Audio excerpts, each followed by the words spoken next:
urebe ubugari bw'Imana, urebe ubunini bw'Imana. Wa mutima wanjye we wiringira ubwizerwe bwayo, maze amaganya n'imihangayiko bicishwe bugufi. Izina ry'Imana rihabwe icyubahiro mu mutima wanjye, izina ry'Imana rishyirwe hejuru. Data, tuzinduwe no kugushima, abo wabyukije tugafungura iminwa bigakunda, twatambuka bigakunda, ubugingo tukumva buracyaturimo, umwuka duhumeka ugihari. Mwami, dufite impamvu ibihumbi zo kugushima. Tubyukiye kukuramya, tubyukiye kuguhimbaza, tubyukiye kuvuga ukwera kwawe, ukwizerwa kwawe, gukiranuka kwawe kurenza uko tukuzi. Tubyukiye kwamamaza imbabazi twaboneye iwawe, ubuntu watugiriye Papa. Tubyukiye gushyira hejuru izina ryawe. Nushimwe, ni wowe zina risumba andi mazina yose, ni wowe Mwami uruta abami bose. Twabonye abami bakomeye, twabonye n'imihango yo kwimika abami ikomera ikagira n'icyubahiro cyinshi, ariko uri umwami udapfa, uri umwami udasaza, uri umwami w'ibihe byose, uri umwami udafite itangiriro n'iherezo. Kumenyana nawe birampagije, kumenywa nawe binyujije umunezero, kubana nawe binyujije gukomera, kubana nawe binyujije umunezero udakama, kubana nawe binyujije ibyiringiro bitacuyuka bitagajuka. Kumenya kunzi mu mazina kandi kutanyitiranya n'undi bimbereye imbaraga z'uru rugendo. Imyaka yose byasaba kugeza umunsi nzaza mu bwami bwawe, tukabonana amaso ku maso, kumenywa nawe, izina ryanjye ukaburizi, ndetse ngo wanciye mu kiganza cyawe nk'imanzi. Ubuzima bwanjye buri imbere yawe iteka. Ibyo biranyuze Mwami w'abami, binyujuje amashimwe, binyujuje umunezero, binyujuje ibitwenge, bimbereye imbaraga, bimbereye igitsikamutima. Akira amashimwe wowe udahemuka, akira amashimwe wowe udahinduka, akira amashimwe wowe udaharara, akira amashimwe wowe utadusubiza inyuma, akira amashimwe wowe utwakira nk'uko turi,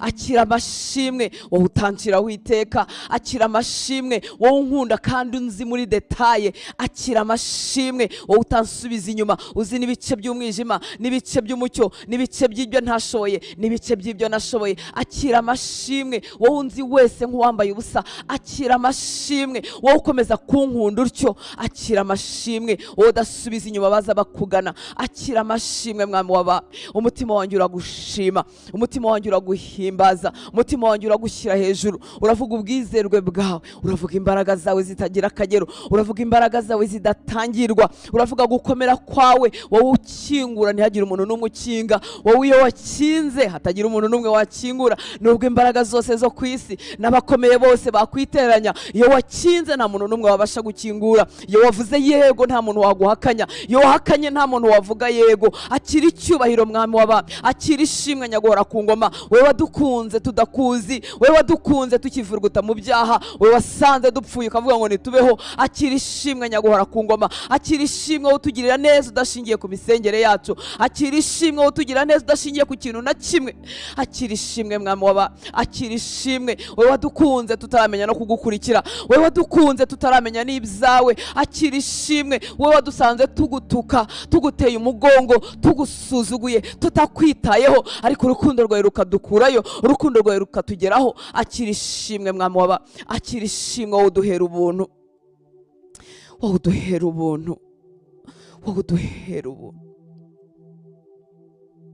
Ibyo tubuze bishobora kudutera kuganya, bikatwibagiza ibyo dufite Mwami w'abami. Ibyo dufite hariho abatabifite, ibyo dufite harimo abandi batabihawe, amagara mazima harimo abandi barwaye, ibitwenge harimo n'abandi badaheruka no guseka.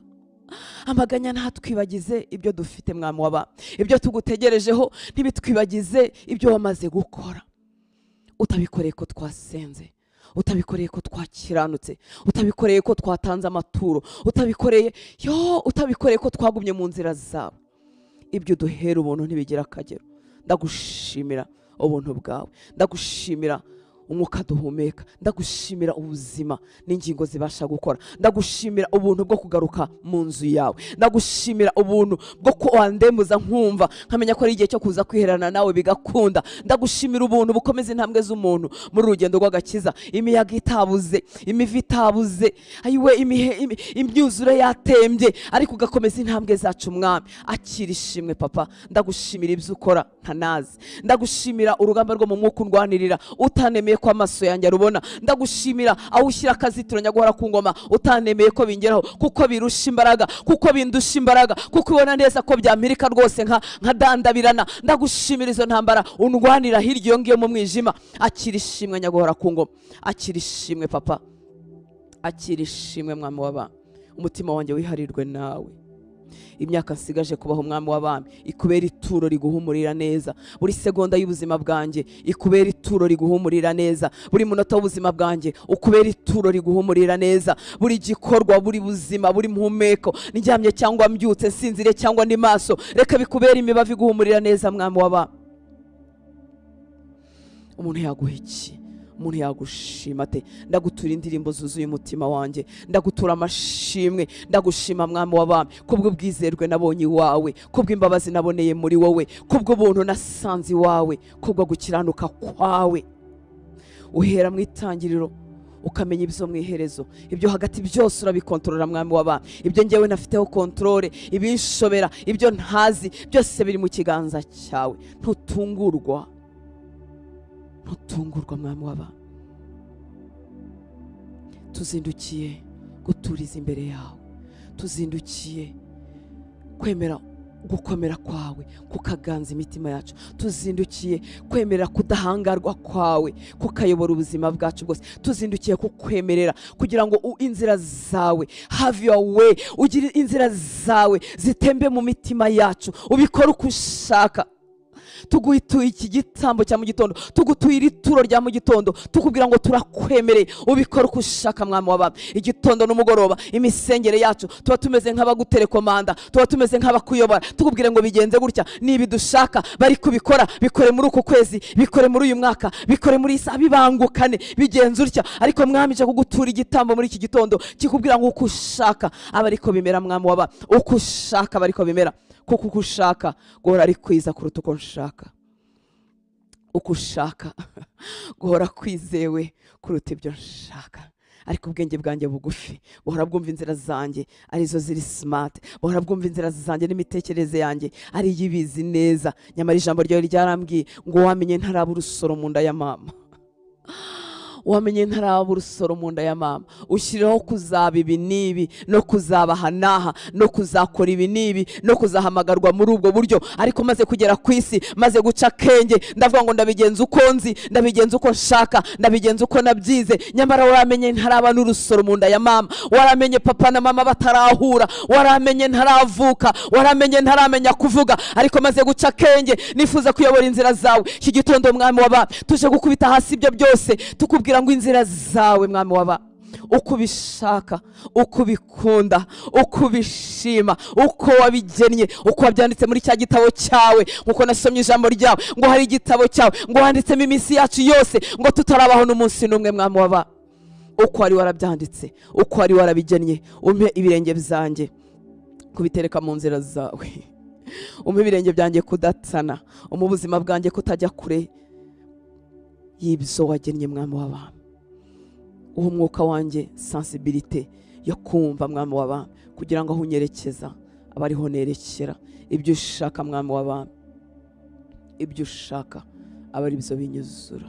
Unyigishe kukumvira mu gatoya, akatazwi, akatabonwa n'amaso, ariko unyigishe kukumvira muri detail, kugira ngo ubuzima bwanjye bukubere igitambo kiguhumurira neza. Igihe kimwe waravuze Yesu arimo kubatizwa, waravuga ngo uyu ni umwana wanjye nkunda cyane, nkamwishimira, nimumwumvire. Yaratangira no gukora imirimo y'ivugabutumwa, yaratangira gukora imirimo igaragarira abantu, ariko umutima we wari ukunyuze. Turashaka iyo eta y'imitima mwami w'abami.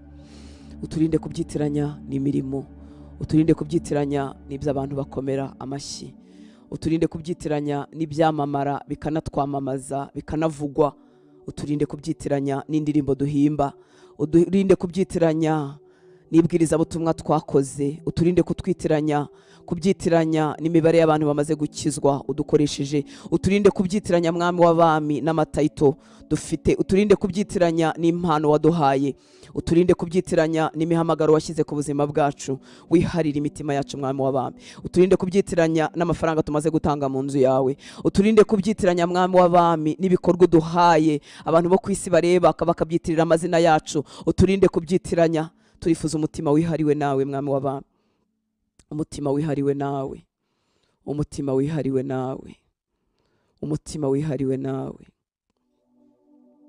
umutima wihariwe nawe, umutima ukunejeje, umutima uguteye ishema. Niwerekeza amaso mu isi, niwerekeza amaso mu turere dutuyemo, uvuge ngo mfite umuhungu n'umukobwa banteye ishema, simfite isoni zo kwitwa Imana yawe. Turifuza kubakana nawe umubano w'urwibutso, umubano w'inkingi izahoraho. Nasomye ijambo ryawe uri muri vuga ku gihugu cyacumuye, uravuga ngo nubwo abagabo batatu bagaruka barimo inshuti zawe za Daniyeli, barimo inshuti zawe za Yobu, barimo inshuti zawe za Mose, uvuga ngo nubwo bagaruka ngo ntago wakiza icyo gihugu, gukiranuka kwabo kwakiza bo ubwabo. Turifuza uwo mubano wacu nawe w'urwibutso uzakomeza kuvugwa tutakinariho. Turifuza uwo mubano w'imbere mu mutima, nta kindi wifuza. Urifuza umutima wanjye wose hatagize agace na kamwe gasigara, kuko nuwubona n'ibindi byose uzaba ubibonye.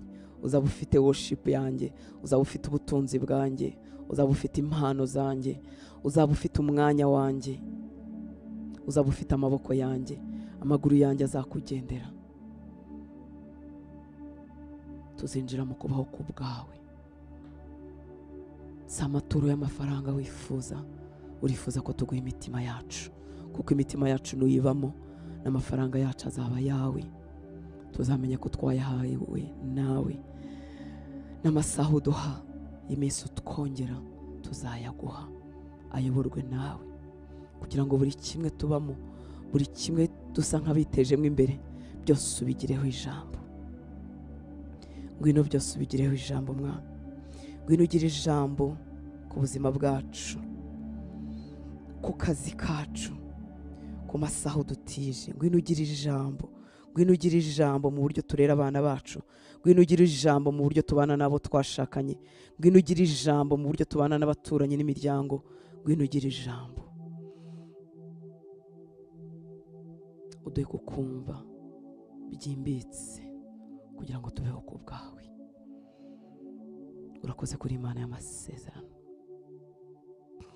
Wabwiye Yakobo urambwira ngo nzaguheka kugeza imvi zibaye uruyenzi.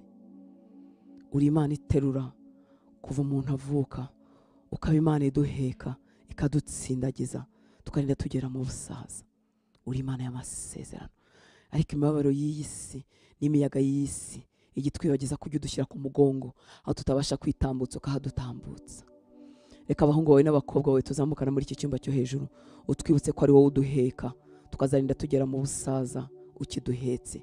Utwibutse ko amaboko yawe adufashe kutazigera dutereka hasi n'umunsi wa rimwe, kugira ngo ayo mahoro azanwa no kubimenya,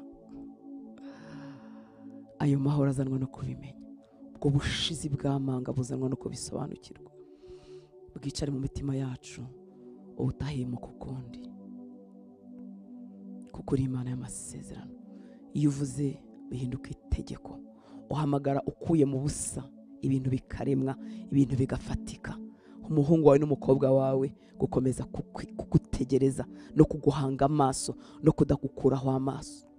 Mu kanya ko guhumbya nako guhumbura warema ukuye mu busa, wahamagara ibitariho bikabaho, bikoroheye bityo, byoroshye bityo, ukura mu busa. Ntukenera amaboko y'abantu ngo agukorere, ngo abanze aterateranye ibintu ubone ko bikoreramo. Ukura mu busa. Kugukorera ni privilege. Guhinduka amaboko yajya gusohoza ibyawe ni umugisha uduha. guhinduka amaguru yagenda akajyana imigambi yawe. Ni umugisha uduhaye, ni amahirwe, si umugoko nyaguhora ku ngoma. Ubitwibutse byandikwe mu ndiba y'imitima yacu, maze tugende muri iyi si dutekanye, tutari imfubyi. Yesu aratubwiye ngo ntuzadusiga nk'imfubyi, kuko wari uzi ko kutagira gishyigikira, kutagira kirengera, wari uzi ibyo ari byo. Niyo mpamvu watugereranyije ngo ntuzadusiga nk'imfubyi, uzatwohereza undi mufasha uzabana natwe ibihe byose. Ngwino ukize uwo mutima umeze nk'ubupfubyi uri mu buzima bw'abahungu bawe n'abakobwa bawe benshi. Bamwe bashobora kuba bafite ababyeyi b'umubiri, abandi batanabafite, ariko babayeho nk'imfubyi, bumva amaso yawe atabariho, bumva amaboko yawe atabafashe. Ngwino muri iki gitondo ukora umurimo mushya mu mitima yacu, uturenza aho hantu, udukura aho hantu, utugeza aho umuntu abaho nk'umwana wawe, umwana w'umwami w'abami, umwana w'umwami usumba bose, umwana w'umwami utegeka isi n'ijuru, umwana w'umwami ugenga ibihe, ugenga ibihe. Uri hejuru y'ibihe, uri hejuru y'abami, uri hejuru y'ibihugu, uri hejuru y'amategeko, uri hejuru y'ibishyashya byaduka, uri hejuru y'ibizabanje kubaho, uri hejuru y'ibizaduka tutaranamenya. Uduhe kubaho nk'abana b'uwo utagira ikimunanira.